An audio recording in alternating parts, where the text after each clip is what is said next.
Okay, so hello class 9th, welcome to Zenith Guru Institute. This is Shikhar Khare. So guys आज हम लोग अपने sound वाले chapter को फिर से आगे मूव करते हैं इन लेक्चर नंबर 4. ठीक है. सो गाइज आज के इस सेशन में है ना, हम लोग अपने इस चैप्टर को कंप्लीट ख़त्म कर देंगे, यानी कि थियोरेटिकल पोर्शन हम लोगों का ख़त्म हो जाएगा. फिर हम लोगों का बचेगा सिर्फ और सिर्फ क्वेश्चन आंसर सेशंस. ठीक है, जहाँ पे मैं आपके यहाँ पे जो भी न्यूमेरिकल्स होंगे एनसीईआरटी के, तो वो सारी चीज़ें हम लोग डिस्कस करेंगे, इंक्लूडिंग ऑल क्वेश्चंस, चाहे वो इन टेक्स्ट क्वेश्चन हो, चाहे वो एग्जाम्पल हो, चाहे वो सब कुछ. ठीक है, तो यहाँ पे जितने भी एक्सरसाइज के क्वेश्चंस होंगे वो सारे हम लोग डिस्कस करेंगे. ठीक है, बट ये वाला जो सेशन है लेक्चर नंबर 4, इसमें हम लोग सिर्फ और सिर्फ थियोरेटिकल पार्ट ही कवर करेंगे. ठीक है, तो guys I hope lecture number 3 में आप लोगों को जो भी मैंने चीज़ें मार्क कराई थी, जो भी चीज़ें समझाई थी, आई होप वो चीज़ें आपको याद हो गई होंगी या आपने वो कहीं ना कहीं अच्छी जगह नोट कर लिया होगा. ठीक है, तो क्योंकि एज ऑफ नाउ हम लोग ने लेक्चर नंबर 3 तक अपना मोर देन 50-60% कोर्स ख़त्म कर लिया है. आज का जो कोर्स है वो मुश्किल से हम लोगों का 10-20% का कोर्स है. 20% भी नहीं बोलेंगे, बहुत कम ही बचा हुआ है. ठीक है, इसके बाद आपका चैप्टर ऑलमोस्ट अपने द एंड की सिचुएशन में आ जाता है. ठीक है, तो ये जो चैप्टर है हम लोगों का, अब इसको ख़त्म होने के बाद गाइज आपका कोई भी चैप्टर क्लास 9 में फिज़िक्स में नहीं बचता है. ठीक है, तो चलिए फिर स्टार्ट करते हैं. Yes, so guys lecture start करने से पहले मैं आपको एक बात बताना चाहूँगा. यहाँ पे हम लोग ये देखना चाहेंगे कि हम लोगों ने लेक्चर नंबर 3 में क्या चीज़ देखी. ठीक है,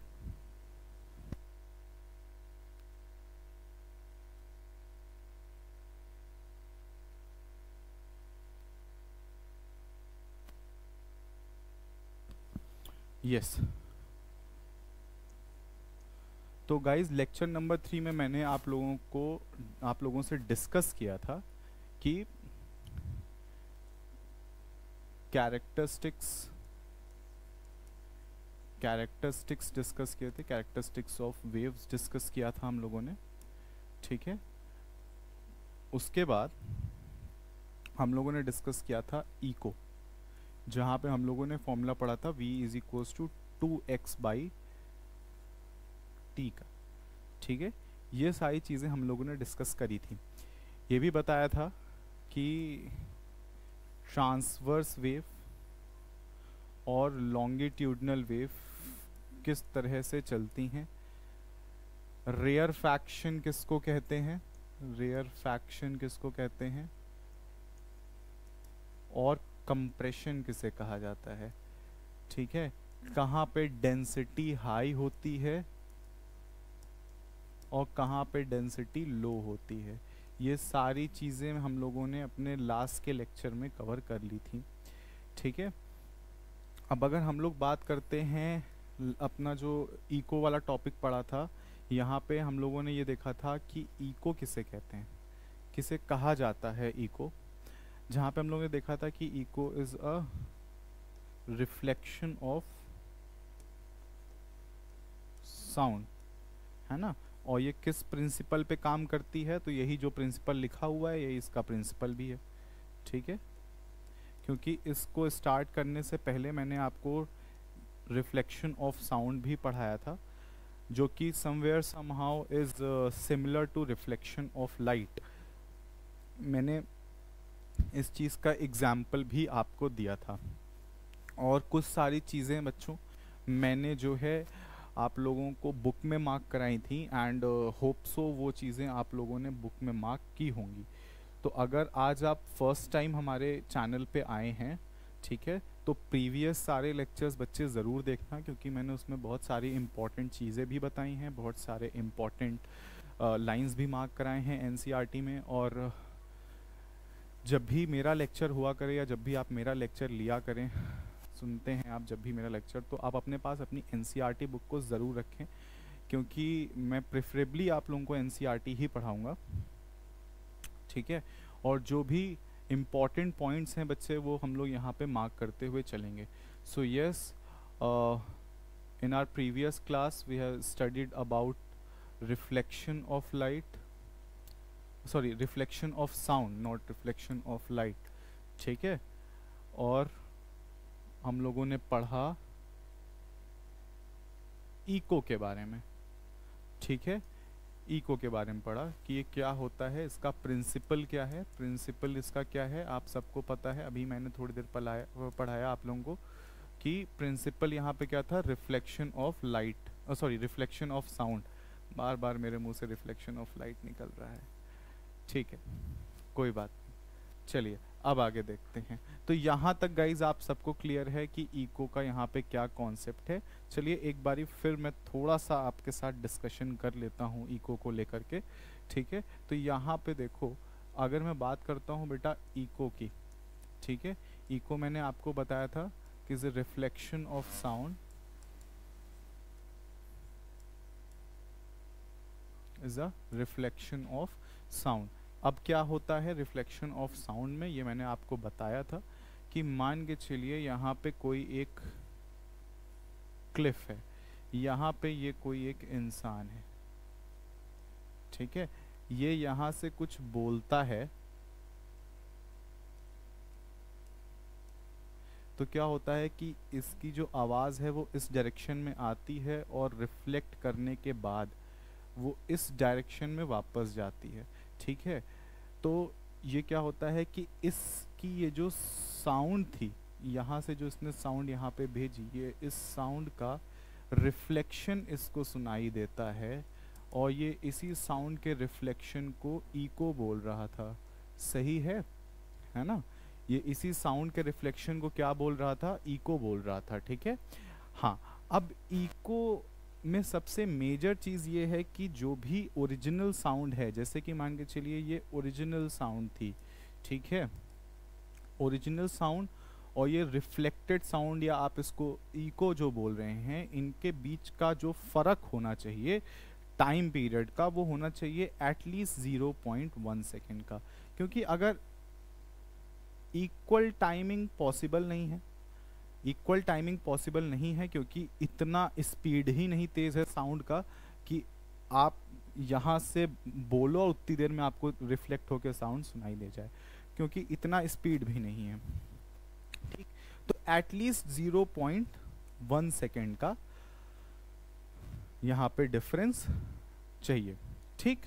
दूसरी चीज़ मैंने बोला था कि मिनिमम डिस्टेंस कितनी होनी चाहिए, 17 मीटर की।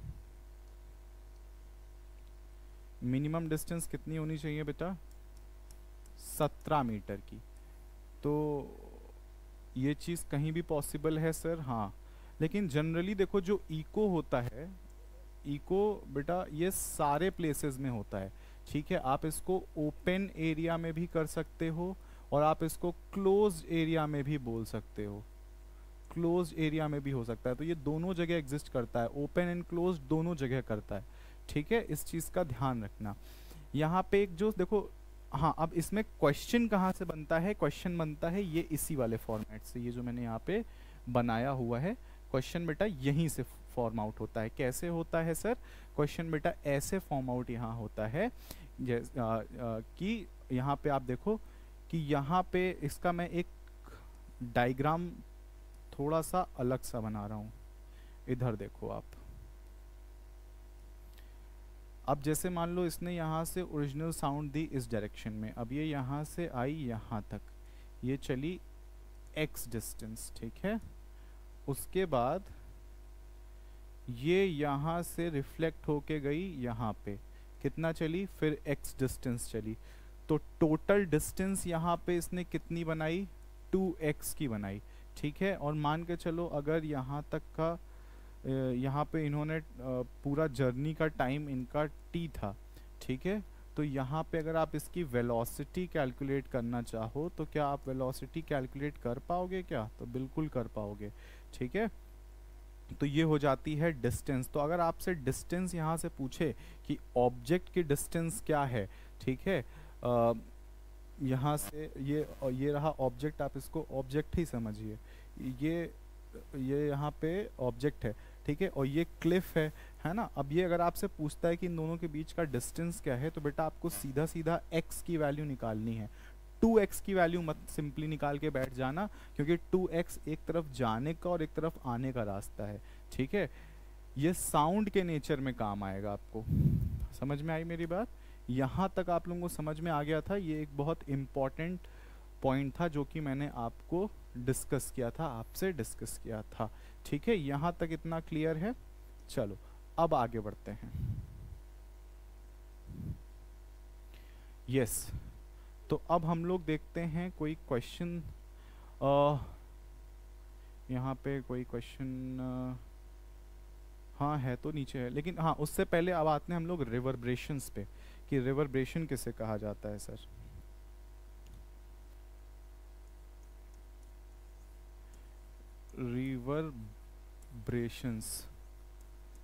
रिवर्ब्रेशंस ये है, ठीक है। रिवर्ब्रेशंस ये क्या है, इसको मैं ना थोड़ा सा करेक्ट करके लिखना चाहता हूँ। क्या करके लिखना चाहता हूँ? करेक्ट करके। करेक्ट करके क्या मतलब सर, गलत लिखा है? नहीं, गलत नहीं लिखा है, समझाने के लिए लिख रहा हूँ, ठीक है। रिवर्ब्रेशंस है ना, इसको आप पढ़ सकते हो रिपीटेड वाइब्रेशंस।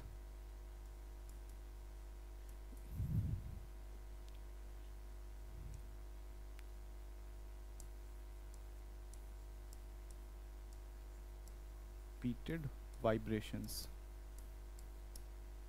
अब ये रिपीटेड वाइब्रेशंस का क्या मतलब है सर? सिर्फ वाइब्रेशन नहीं, रिवर्ब्रेशंस का मतलब है कि जब भी साउंड, जैसे मान के चलिए ये एक बॉक्स है, ठीक है, और यहाँ पे है रिसीवर, समझना, यहाँ से साउंड वेव्स एंटर कर रही हैं, ठीक। अब जहाँ यहाँ पे जब साउंड वेव्स एंटर करती हैं तो इस जगह पे आते ही क्या होता है कि यहाँ पे साउंड वेव्स मल्टीपल रिफ्लेक्शंस में आ जाती हैं। किस में आ जाती हैं? मल्टीपल रिफ्लेक्शंस से बाहर आती हैं। तो देखो पहला एक रिफ्लेक्शन ये हुआ, फिर ये रिफ्लेक्शन हुआ, फिर इधर और इधर हुआ, इधर हुआ, ये मल्टीपल रिफ्लेक्शंस यहाँ पे हुए साउंड के। तो जब ये कोई भी इंसान यहाँ पे, अब जो सोचिए जो यहाँ पे रिसीवर होगा, उसको ये मल्टीपल रिफ्लेक्शन से टकराई हुई जो साउंड सुनाई देगी वो कितनी अलग सुनाई देगी। समझ पा रहे हो आप? तो जो रिवर्ब्रेशन होता है बच्चे, उसमें जो है multiple reflection of sound waves होता है। क्या होता है? Multiple reflection of sound waves होता है, ठीक है। Multiple reflection of sound wave होता है। इसका एक थोड़ा सा मैं ठीक ठाक डायग्राम आपको बना के दिखाता हूँ। अब जैसे यहाँ पे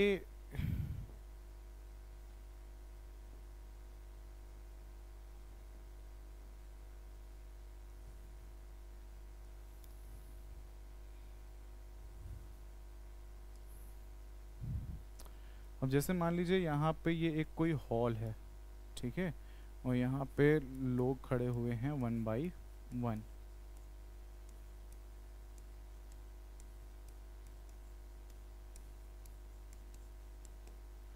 ठीक है। अब क्या होता है, जैसे कि मान के चलिए इसने कुछ माइक से बोला, अब या यहाँ पे क्या होगा कि जो भी साउंड वेव्स हैं,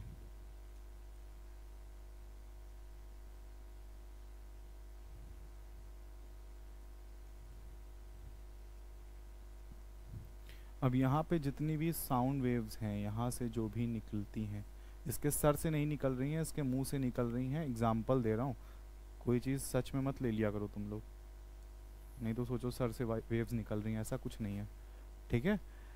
तो ये कोई ट्यूबलाइट नहीं है, खैर। तो यहाँ पे ये साउंड वेव्स हैं, ठीक है। अब यहाँ पे क्या होगा कि मल्टीपल रिफ्लेक्शन यहाँ पे अकर करेगा, ठीक। अब कैसे होगा, देखो यहाँ से साउंड वेव ये आके इधर टकराएंगी और फिर इधर आएंगी, ठीक है, ये देखा आपने। फिर यहाँ पे भी ये ऐसे टकराएंगी और फिर इधर आएंगी, फिर इधर ये ऐसे टकराएंगी और फिर ऐसे आएंगी। और ये जो दो है, मैं इनको थोड़ा सा दूसरे रंग से रंगता हूँ। हाँ, तो ये जो है इनका कलर आप देखो, ये एक ही बार जाएंगे, यहाँ पे रिफ्लेक्ट होके आ जाएंगे, यानी कि यहाँ पे कितनी बार रिफ्लेक्शन हुआ, इस वाले केस में एक बार हुआ, ठीक है। और रेड वाले केस में कितनी बार हुआ, दो बार हुआ, ठीक है। तो ये मोर देन वन हुआ, तो हम यहाँ पे इसको मल्टीपल रिफ्लेक्शन की कैटेगरी में ले आएंगे। तो जो इस रिफ्लेक्शन की वजह से यहाँ जो साउंड वेव्स प्रोड्यूस होंगी बच्चे, वो हो जाएंगी रिवर्बरेशंस, ठीक है, रिवर्बरेशंस हो जाएगा, ठीक है। और ये जो येलो वाला है जिसमें एक ही बार रिफ्लेक्शन हुआ है, इसको हम लोग यहाँ पे इको बोल देंगे, ठीक है। तो यहाँ पे फर्क इन दोनों के बीच में यही था कि जैसा मैंने आपको बताया था कि इको जो है open and close, open and close दोनों जगह पॉसिबल है। रिवर्बरेशन वहीं कहाँ पे पॉसिबल है, सिर्फ और सिर्फ क्लोज्ड जगह पे पॉसिबल है, सिर्फ क्लोज्ड एरिया में ही पॉसिबल है। यहां तक समझ में आ रहा है, सिर्फ क्लोज्ड एरिया में ही पॉसिबल है। क्लियर है इतना, यहां तक बच्चे सबको समझ में आ रहा है, ठीक है, यस, ओके।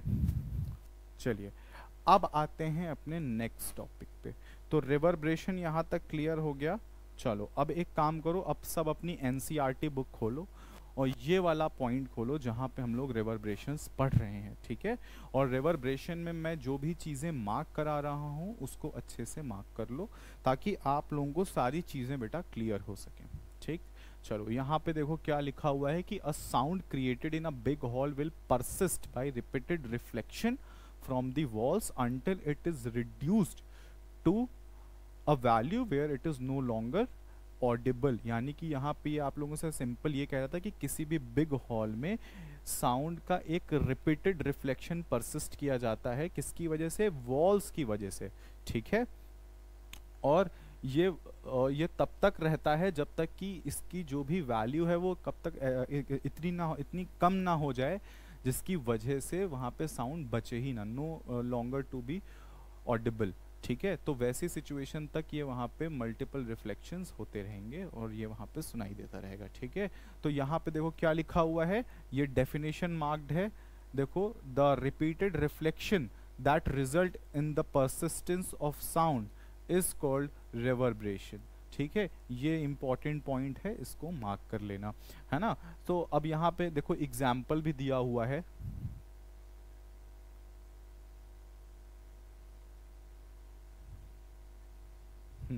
यहाँ पे अब देखो क्या लिखा हुआ है कि इन एन ऑडिटोरियम और अ बिग हॉल एक्सेसिव रिवर्बरेशन। देखो अब ये वर्ड को ध्यान रखो, मैं यहाँ पे ये जो अब आपको बताने जा रहा हूँ ये बहुत इंपॉर्टेंट बात है जो आपसे एक एज अ फैक्चुअल क्वेश्चन पूछा जा सकता है कि क्या एक्सेस रिवर्बरेशन जो है डिज़ायरेबल होती है या अनडिज़ायरेबल होती है। तो यहाँ पे देखो, यहाँ पे आंसर मेंशन है, इन एन ऑडिटोरियम और big hall excessive reverberation is highly undesirable, ठीक है। अब क्या होता है, अगर हाईली अनडिज़ायरेबल है तो इसको हटाएंगे कैसे, किस तरह से रिड्यूस किया जाएगा इसकी वैल्यू को। तो इसकी वैल्यू को रिड्यूस करने के लिए, रिवर्बरेशंस को रिड्यूस करने के लिए क्या किया जाएगा, the roof and the wall of the auditorium are generally covered with the sound absorbent material like compressed fireboard, rough plaster और draperies, ठीक है। ये कुछ मटेरियल्स हैं जो यूज किए जाते हैं। ये मटेरियल्स का भी नाम याद कर लीजिए, क्योंकि कभी कभी ऐसा ये मैच द फॉलोइंग टाइप के क्वेश्चंस में बहुत पूछे जाते हैं, नहीं तो एमसीक्यूज में पूछे जाते हैं कि कौन सा मटेरियल को use as an sound absorbent किया जाता है to reduce the reverberations in the auditorium. तो ये कुछ मटेरियल हैं जो आपको अपने पास याद रखने हैं, ठीक है, जैसे कि कंप्रेस्ड फायरवुड, रफ प्लास्टर और ड्रैपरीज, ठीक है। The seat material are also selected on the basis of their sound absorbing properties, ठीक है। तो ये एक कॉन्सेप्ट था हम लोगों का रिवर्बरेशन के बारे में जो मैंने आपसे बताया, और जो चीज़ें इंपॉर्टेंट मैंने इस पैरा से बताई हैं उतना तो अपने दिमाग में भर लेना, ठीक है। इसको अपने एनसीईआरटी में नोट कर लो, क्योंकि ये इंपॉर्टेंट चीज़ें हैं जहाँ से क्वेश्चंस फॉर्म आउट होते हैं। तो देखो इस वजह, इसीलिए मैं कहता हूँ कि एनसीईआरटी बहुत इंपॉर्टेंट है, उसको पढ़ने का कोई तरीका होता है। जनरली क्या होता है कि हम लोग क्या करते हैं कि एनसीईआरटी को ठीक से पढ़ते नहीं हैं और छोड़ के चल देते हैं, बट ऐसा नहीं है। एनसीईआरटी बहुत यूज़फुल होती है, बट आपको ये देखना है कि आप उसको पढ़ते कैसे हो। इसीलिए मैं पैरेलली आप लोगों को कॉन्सेप्ट समझाने के बाद एक बारी एनसीईआरटी से चीज़ें ज़रूर मार्क करा देता हूँ। तो यहाँ पे जो प्रोबेबिलिटी है कि क्वेश्चन सर नहीं समझ में आया, या क्वेश्चन थोड़ा बाहर से था, या क्वेश्चन सर बुक के बीच में से आ गया था, नहीं सुनाई दिया, नहीं समझ में आया, तो ऐसी चीज़ में यहाँ पे प्रोबेबिलिटी कम हो जाती है कि आपका कोई क्वेश्चन छूट पाएगा। ठीक है, यहाँ तक क्लियर है बच्चे? ठीक, चलो अब देखो यहाँ पे क्वेश्चन मेंशन है, एक क्वेश्चन मेंशन है यहाँ पे। तो चलिए इस क्वेश्चन को एक बार ट्राई आउट करते हैं कि ये किस तरह से किया जाएगा। इसका आधा हिस्सा दूसरी तरफ है और आधा हिस्सा इस तरफ है। ठीक है,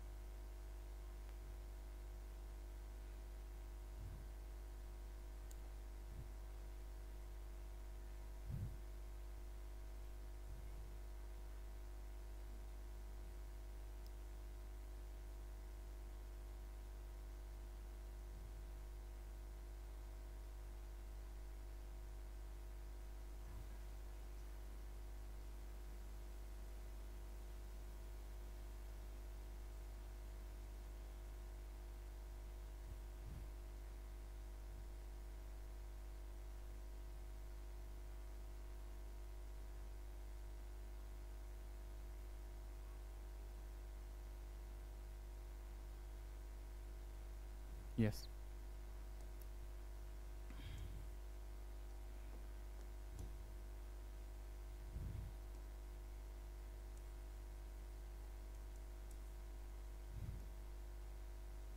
चल देखो क्वेश्चन यहाँ पे समझो क्या है। क्वेश्चन यहाँ पे आपसे कह रहा है कि a person clapped his hand near a cliff and heard the echo after 2 second. What is the distance of the cliff from the person if the speed of the sound v is taken as 346 metre पर second? ठीक है, question को bye diagram समझने की कोशिश करो। ठीक है, तो चलो फिर यहाँ पे हम लोग डायग्राम बनाते हैं। देखो डायग्राम बना रहा हूँ, डायग्राम अच्छे से समझ लेना क्योंकि ये डायग्राम है। चलो तो भाई इसने यहाँ 2 बार ताली बजाई, 2 ही बार लिखा है, हाँ नहीं क्लैप्ड एक ही बार लिखा है।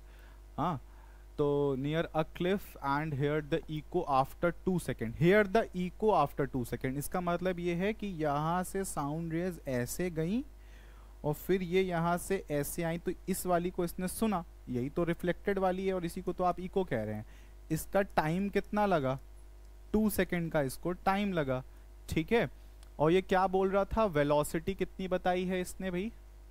वेलोसिटी इसने कितनी बताई? 346।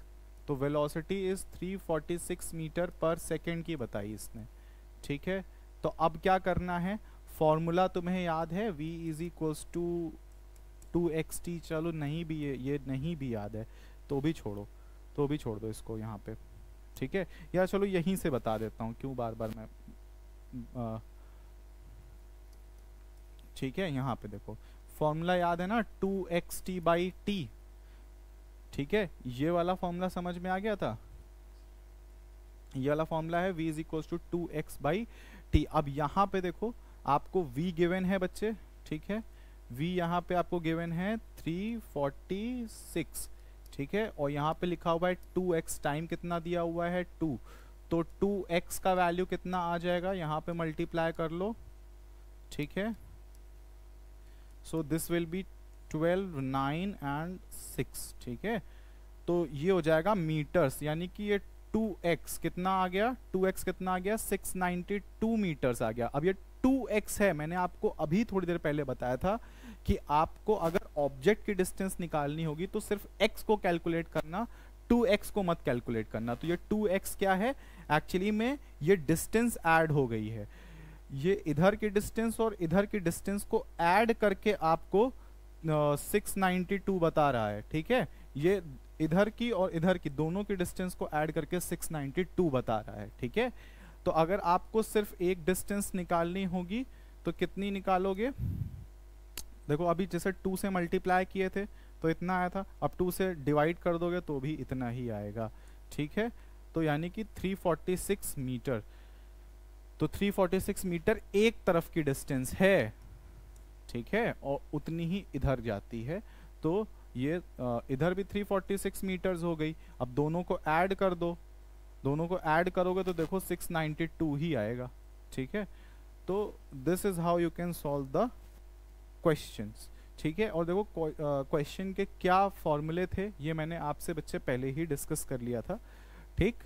तो यहाँ पे हम लोगों का ये वाला एग्जाम्पल कंप्लीट होता है। देख लो, ये जो मैंने बोला था आपसे कि जिस टाइप के क्वेश्चन आपसे पूछे जाएंगे उसी टाइप का क्वेश्चन आपसे यहाँ पे पूछा है कि आपको वैल्यू 2x की नहीं सिंपल x की वैल्यू निकालनी थी। तो आपने किया क्या सर, कुछ नहीं किया, इस 2 से इसको कैंसिल कर दिया तो ये आंसर मिला है, ठीक है। समझ में आ गई मेरी बात। चलो अब आगे बढ़ते हैं।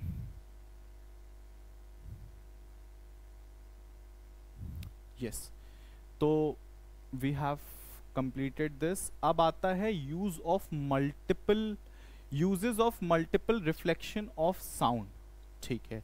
हाँ, इसको समझ लेना।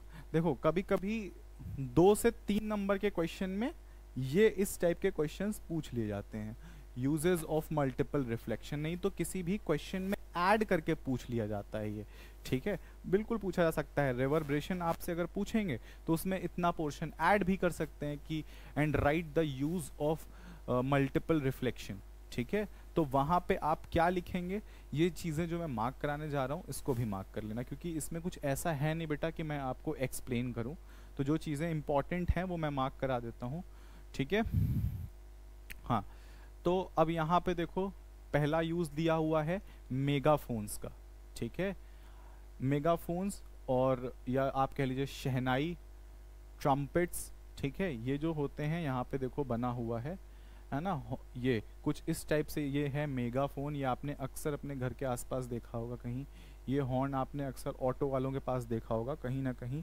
तो इससे आपको क्या पता चलता है, यहाँ पे देखो ये भी मल्टीपल रिफ्लेक्शन के ऊपर ही बने होते हैं, ठीक है। तो ये क्यों बने होते हैं, जब साउंड को काफ़ी दूर तक भेजना होता है वैसी सिचुएशन में इनका यूज़ किया जाता है, ठीक है। या मान के चलिए किसी एक पर्टिकुलर डायरेक्शन में साउंड को भेजना है तो वहाँ पे इसका यूज़ किया जाता है, ठीक है। तो इतना समझ में आ गया, ये वाला पॉइंट क्लियर है। तो ये मेगाफोन का यूज़ आप यहाँ पे कर सकते हैं, ठीक है।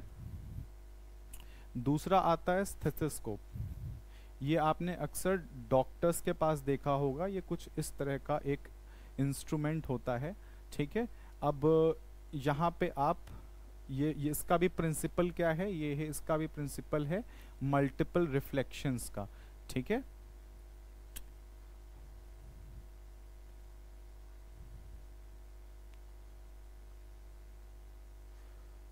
हाँ, अब यहाँ पे देखो,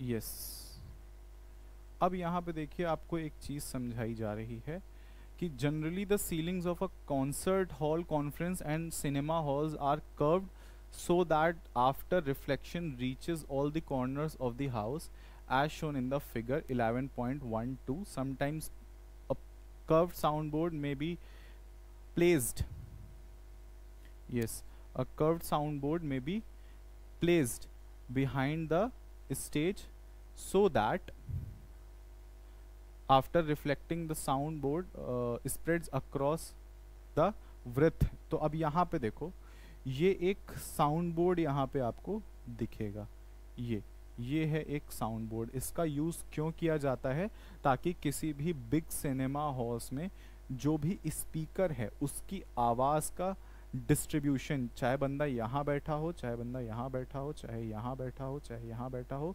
प्रॉपर डिस्ट्रीब्यूशन ऑफ साउंड होना चाहिए। अदरवाइज फिर वो इफेक्ट ना दे पाने की वजह से ये पूरा का पूरा डायमेंशन ही इसका खराब हो जाएगा, पूरा का पूरा इसका फंक्शन ही खराब हो जाएगा, ठीक है। तो इसलिए यहाँ पे क्या यूज़ किया जाता है, ये जो मैंने ब्लू से कर्व किया है ये एक्चुअल में एक साउंड बोर्ड यहाँ पे इन्होंने यूज़ किया है, ताकि यहाँ से रिफ्लेक्ट होने के बाद साउंड अपनी अपनी प्रॉपर पोजीशंस पे पहुँच जाए और हर एक पॉसिबल पोजीशंस पे पहुँच जाए, एक एक कॉर्नर पे पहुँच जाए, राइट। तो यहाँ पे आप ये लिख सकते हैं कि साउंड बोर्ड का यूज़ होता है बिहाइंड द स्टेज, ठीक है, कि आफ्टर रिफ्लेक्शन जो है साउंड स्प्रेड हो जाए सारी पॉसिबल डायरेक्शंस में, ठीक है। यहाँ तक सबको समझ में आ गया।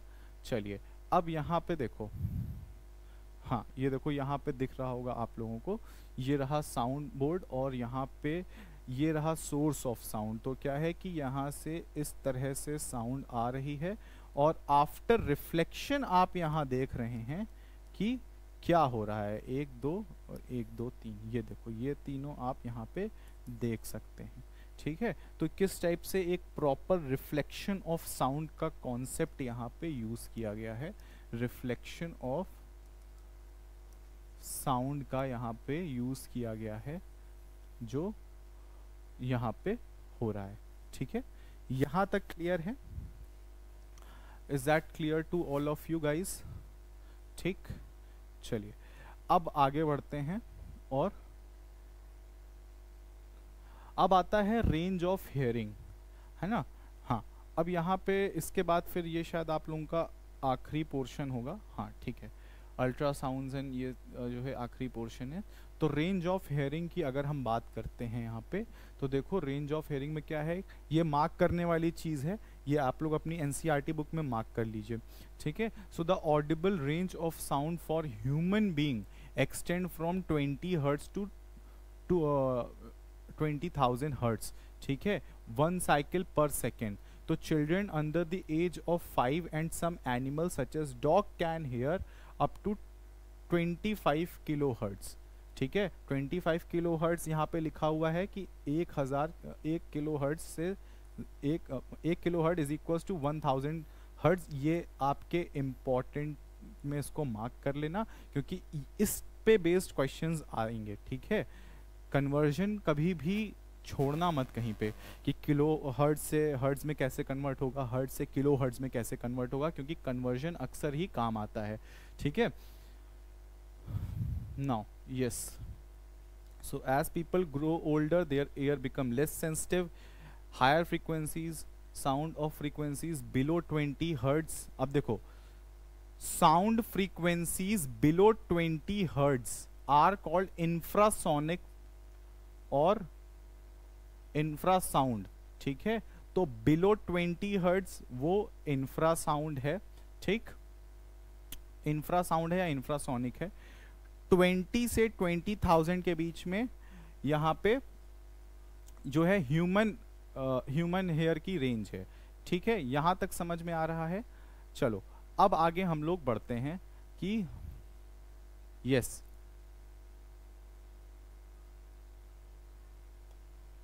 सो if we could hear infrasound, we could hear the vibrations of pendulum, just we hear the vibration of the wing of the bees, ठीक है। तो ये यहाँ पे हाँ देखो, अब ये एक क्वेश्चन यहाँ पे भी देखो फॉर्म होने के चांसेस हैं कि rhinoceros communicate using infrasound of frequency as low as 5 hertz, ठीक है। Whales and elephant produce sound in the infrasound range, ठीक। It is observed that some animals disturbed before earthquake produce low frequency infrasound before the main shock waves being which is heard by the animal, ठीक है। यहाँ तक समझ में आ गया कि कौन सी फ्रीक्वेंसीज ह्यूमन बीइंग हर्ट करता है और कौन सी एनिमल्स हर्ट करते हैं, ठीक है। यहाँ तक सबको समझ में आ गया। तो frequencies higher than 20 kilohertz are called ultrasonic sound, ठीक है। 20 kilohertz यहाँ पे लिखा हुआ है, ठीक है। तो ultrasound is produced by animals such as dolphins, bats and porpoises, ठीक है। यहाँ पे इतना आप लोगों को समझ में आ गया, ठीक है, यस। चलिए अब आते हैं एक इम्पॉर्टेंट चीज पे। तो यहाँ पे आप बना सकते हो रेंज के बारे में। तो यहाँ पे देखो रेंज क्या बनाओगे, जैसे कि ये है रेंज, यहाँ पे लिखा आपने 20 हर्ट्स, यहाँ लिखा आपने 20,000 हर्ट्स, ठीक है। अब देखो 20,000 हर्ट्ज से ज़्यादा इधर तरफ पॉजिटिव डायरेक्शन में, इधर तरफ हर्ट्ज से ज़्यादा जो भी होंगी वो अल्ट्रासाउंड होंगी, ठीक है। क्लियर है। यहाँ से यहाँ तक की जो रेंज होगी ये ऑडिबल रेंज होगी for humans, Audible range for humans. इससे पीछे इस डायरेक्शन में यहाँ हो जाएगी इंफ्रासोनिक।